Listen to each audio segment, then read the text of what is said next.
কর, বন্ধুরা অন্ধা হয় আছে, রাস্তায় আছে, আসতেছে। ডেলি আল্লাহ বলে, ডেলি ডেলি জান্নাত জিজ্ঞাসা করে, আর ডেলি আল্লাহ বলে। এই জন্য প্রস্তুতি নেওয়ার দায়িত্ব আমাদের সবার কাছে, ভুলা গেলে চলবে না। যদিও যুবক তোমাদেরকে যৌবন ভুলায়া রাখতেছে, নারীকে নারীত্ব ভুলায়া রাখতেছে, পুরুষকে পুরুষত্ব ভুলায়া রাখতেছে, এক একজনকে এক এক জিনিস ভুলায়া রাখতেছে। ভুলার জিনিস না এটা। এই জন্যই আমরা আপনাদের হাতে পায়ে ধরি, তাহলে ধরার দরকার ছিল না। ভুলায়া রাখতেছে আমাদেরকে, আমরা ভুলা আছি।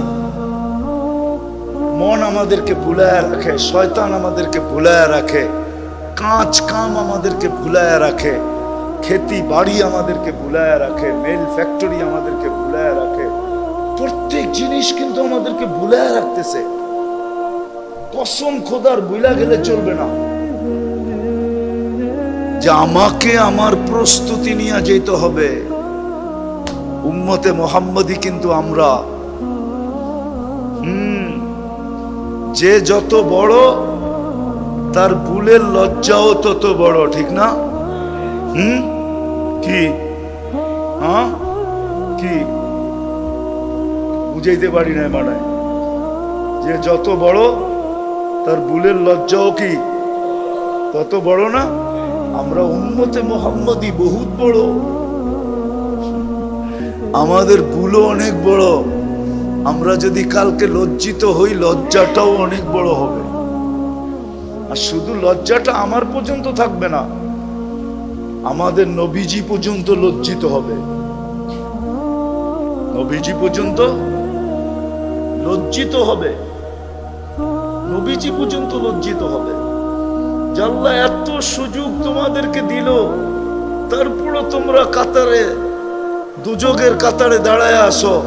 একটু আগেই তো সুযোগ দেখাইলাম, ঠিক না? এর চেয়ে সহজ কোনো সুযোগ আছে? আরেকটা মনে উঠছে, বইলা দেই, আসরের সময় যদি উপচে পড়া ভিড় হইতো, তাহলে আসর পড়তো আর সে জান্নাতে থাকতো। হাদিসে আছে, মান সাল্লাল বারদাইন দাখালাল জান্নাহ। যে ফজর আর আসর পড়লো সে যেন জান্নাতে ঢুইকা রইল। মরার পরে ফুটা বাহির হবে, ময়রা দেখবে আমি তো জান্নাতেই আছি। হাদিসের কথা, সহি হাদিস। সুযোগ তো সহজ ছিল, কিন্তু ওই যে বললাম ভুলা আসি, এই ভুলার থেকে বাহির হয়ে আসতে হবে। নিজের দায়িত্ব নিজেকে নিতে হবে যে আজকের থেকে আর শত ভুল হয় হোক, কিন্তু আমার জীবন গড়ার ভুল আর হবে না। জীবনে শত ভুল হইতে পারে, কিন্তু জীবন গড়ার ভুল আর, মোটা মোটা কিছু ভুল আর হবে না। আমরা 24 ঘন্টাই আল্লাহকে ভুলা থাকি, ঠিক না? একটা জিনিস মনে উঠলো, এই জন্য আগেই বলে ফেলতেছি। আল্লাহ কিন্তু প্রতিদিন আমাদেরকে সুযোগ দিছিলেন যে ইচ্ছা করলে আমি প্রতিদিন জাহান্নাম থেকে মুক্তিপণ নিতে পারতাম। মুক্তিপণ বোঝেন তো? মুক্তি পাওয়ার ঘোষণা। মুক্তিপণ নিতে পারতাম, শাহাদতের মৌতও লেখাইতে পারতাম, আবার জান্নাতে ঢুকার অনুমতি পত্র নিতে পারতাম। কয়টা? জাহান্নাম থেকে মুক্তিপণ,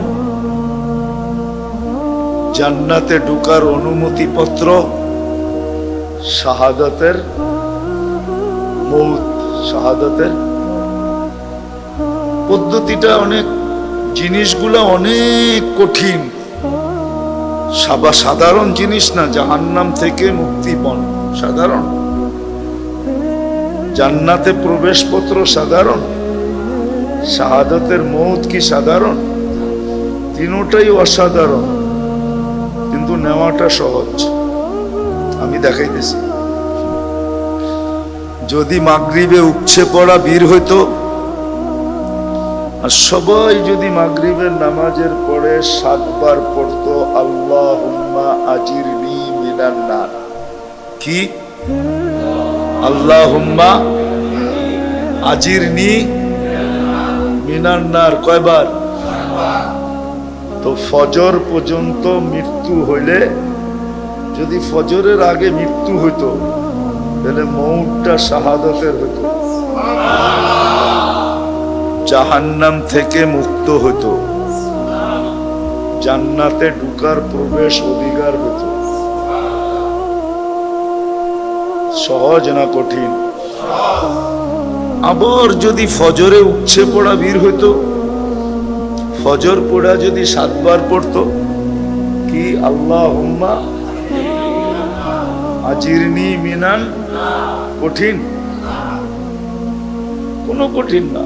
আবার সূর্য ডুবা পর্যন্ত যদি মউত হইতো, মউত কিন্তু এই 2 অবস্থার ভিতরেই আসবে, কিন্তু সূর্য ডুবা হইতে নিয়ে উঠা পর্যন্ত, অথবা উঠা হইতে নিয়ে ডুবা পর্যন্ত।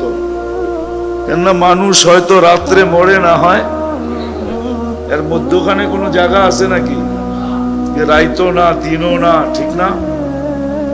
হয়তো রাত্রে মরবে, নাইলে দিনে মরবে। তাহলে আবার 7 বার পড়লে এটাই হইতো। কিন্তু ফজরে কি উপচে পড়া ভিড় হয় না কি মসজিদে? যদি জিজ্ঞাসা করে এত মানুষ ফজরে আসলি কেন,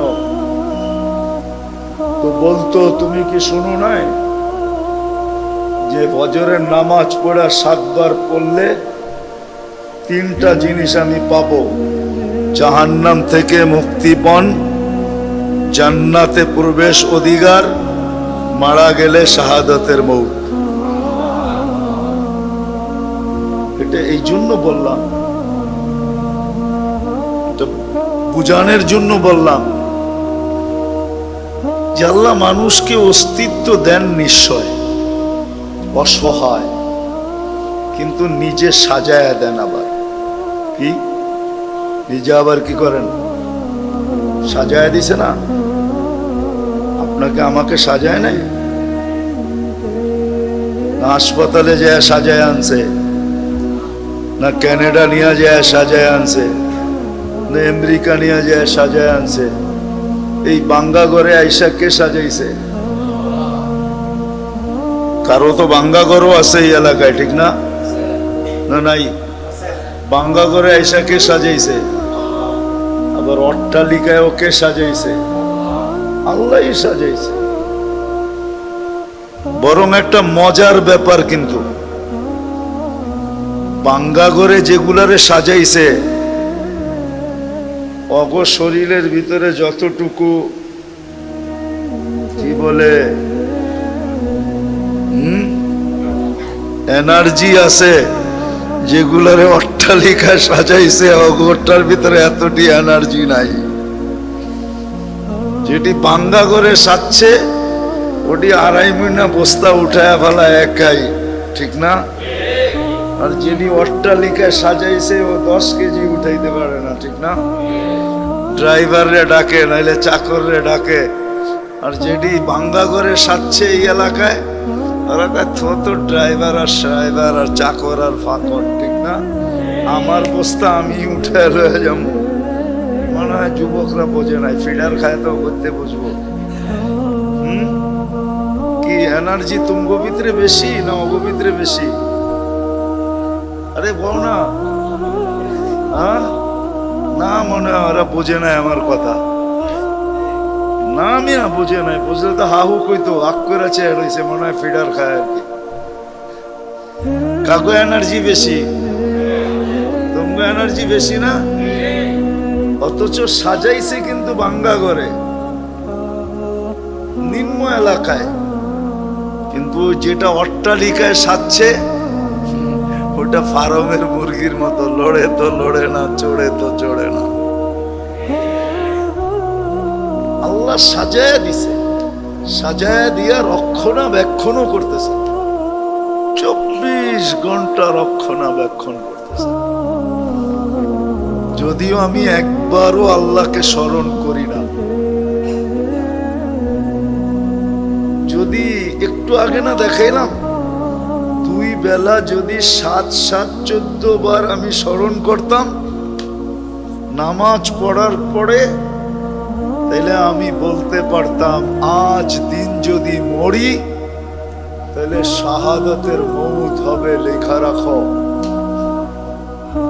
জান্নাত থেকে জান্নাতে ঢুকার অনুমতি পত্র হাতে পাবো, দোজখ থেকে নিষ্কৃতি মিলবে, কিন্তু স্মরণ তো করি না। বিদায় আসল জায়গায় চলে আসছি, আর লম্বা করবো না। রাত্র দীর্ঘ হয়ে গেছে, দীর্ঘ রাত পর্যন্ত, ফজরও পড়তে হবে। পরে আবার আপনার এই প্রশ্ন উঠাইয়া দিতে পারেন যে হুজুর বললেন তো ঠিক, আপনি তো সময় লয়ে গেলেন 12টা 12:30 1টা পর্যন্ত, কোন সময় যে ঘুমামু, আবার কোন সময় ফজরে এটা নিতে আসবে, ঠিক না? এই জন্য লম্বা করব না। আল্লাহ অস্তিত্ব দিছে বটে, সাজায়া দিছেন বটে, সুরক্ষা করেন বটে, তিনটাই আল্লাহর দায়িত্ব। সুরক্ষাও দিতেছেন, সাজায়ও দিছেন, অস্তিত্ব দিছেন। কিন্তু একটা জিনিস আল্লাহ করে দিবে না, ওটা আমারটা আমাকে করে নিতে হবে। ওটার রাস্তা আল্লাহ দেখায়া দিবেন, করতে চাইলে আমাকে সুযোগ দিবেন, কিন্তু আল্লাহ বাধ্য করে আমাকে করাবেন না, জোর করে করাবেন না। ইচ্ছা করলে করাইতে পারেন, ইচ্ছা করলে করাইতে পারেন, ইচ্ছা করলে সারাদিন আমাদের মুখ দিয়ে আল্লাহ আল্লাহ বাইর করতে পারে। এমন অবস্থা পয়দা করে দিবে যে আপনি সারাদিন আল্লাহ আল্লাহ করবেন, ঠিক না? এখন দেখি না, আগে ছোটবেলা দেখতাম, টিনের ঘর থাকতো তো, বিল্ডিং শিল্ডিং তো ছিল না, ঠিক না? কাল বৈশাখী যখন শুরু হইতো তো নারী পুরুষ সব মিলা বাড়িতে আজান দেওয়া শুরু করতো, ঠিক না? দেখছেন? দেখেন নাই মনে হয়? এরা দেখে নাই, কিন্তু বুইরারা তো দেখছেন না, মনে হয় উনি দেখে নাই। সবাই মিলা আজান দিত, ঠিক না? আর খালি আল্লাহকে ডাকতো, আল্লাহ আল্লাহ আল্লাহ আল্লাহ করতে করতে মনে হয় যে জাম দিয়া দিব, ঠিক না? বাধ্য করছে কে? আল্লাহ ইচ্ছা করলে পারে। আবারও শুনাই বুঝাইতেছি, আল্লাহ নিশ্চয় অসহায় অস্তিত্ব দিছেন, নিজেই আমাদেরকে সাজায়া দিছেন, 1 টাকাও খরচ হইতে দেন নাই। বুঝবেন কি বুঝবেন না জানি না। সময়ের আগে বর্তমানে যে বাচ্চাগুলা জন্ম নেয়, ওদেরকে হাসপাতালে মেশিনের ভিতরে রাখতে হয়। 1 মাস আগে আসলে 1 মাস রাখতে হয়, 1.5 মাস আগে আসলে 1.5 মাস রাখতে হয়, 2 মাস আগে আসলে 2 মাস রাখতে হয়। যে জিজ্ঞাসা করেন ডেলি কত টাকা গুনতে হয়? কত? 200-300 টাকা।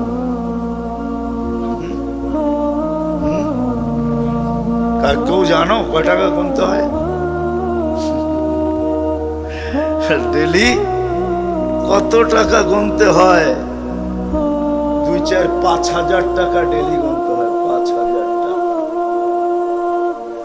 শুধু 1 মাস আগে পাঠায় দিছে, শুধু 1.5 মাস আগে পাঠায় দিছে, শুধু 2 মাস আগে চলে আসছে।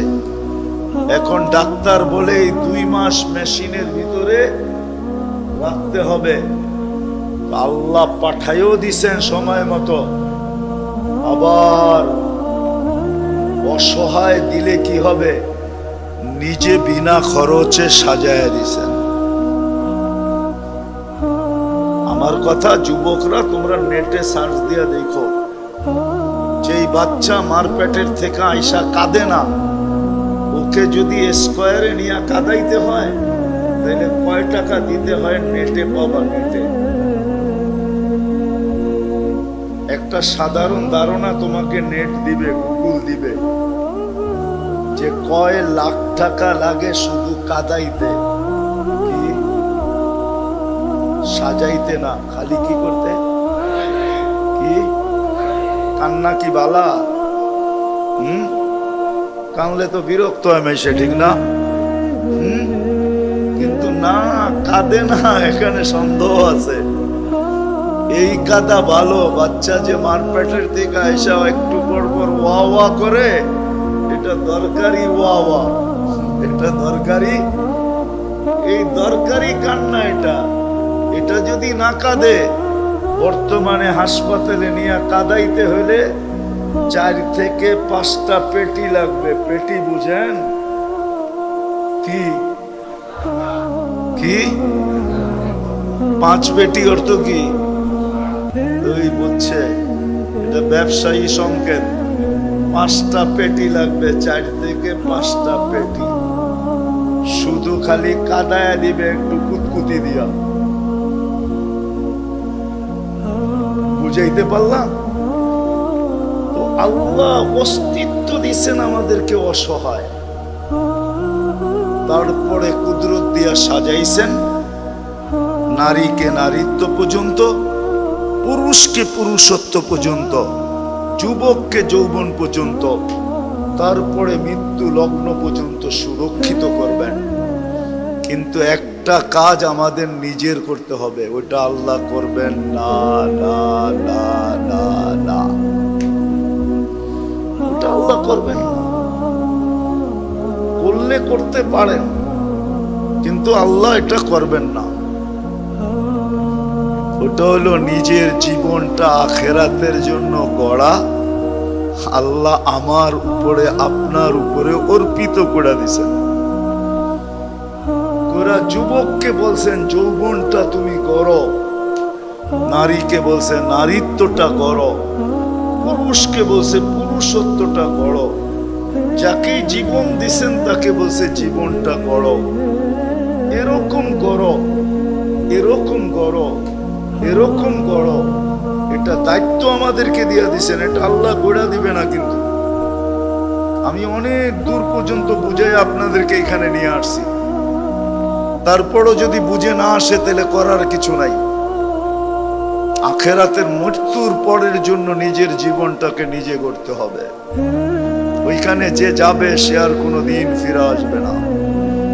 যে যাবে সে আর কোনোদিন, ওটা চিরদিনের জন্য, ওটাকে চিরস্থায়ী বলে, এটাকে ক্ষণস্থায়ী বলে।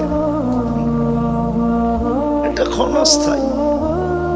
এই দায়িত্ব প্রত্যেক যুবককে দিছেন, প্রত্যেক নারীকে দিছেন, প্রত্যেক পুরুষকে দিছেন, যে তোমার জীবনটা তুমি গড়ে আসতে হবে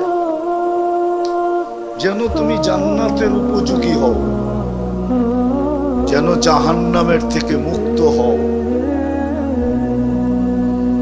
যেন জান্নাতের অধিকারী হও। এটাও বলে দিছেন জান্নাতে গেলে কি হবে। বলছে যত স্বাদ তোমার মনে আছে, যত আশা তোমার মনে আছে, যত আকাঙ্ক্ষা তোমার মনে আছে, এইখানে পুরা করা সম্ভব না। কেননা এখানের পরিধিও কম, আবার সংখ্যাও দুর্মিয়া, সংখ্যা অনেক। 800 কোটি মানুষ বর্তমানে। দুনিয়ার পরিধি কতটুকু? 24,000 মাইল। কত? বিশ্বাস মনে হয় না, নেটে সার্চ দাও। এই জন্য তো আমি দিন রাত 24 ঘন্টায়, মানে স্কুল কলেজে একটাও পড়ে নাই। প্রতি ঘন্টায় কয় মাইল অতিক্রম করে দুনিয়া? দুর্মিয়া। ঘন্টায় 1000 মাইল অতিক্রম করে, 24 ঘন্টায় একবার প্রদক্ষিণ হয়। এটা তো আমরা 5-এর কিতাব, 5-এর বইয়ে পড়ছি, ছোটবেলা ক্লাস 5-এর বইতে পড়ছি। ঘন্টায় 1000 মাইল ব্যাগে করে 24 ঘন্টায় একবার প্রদক্ষিণ হয়।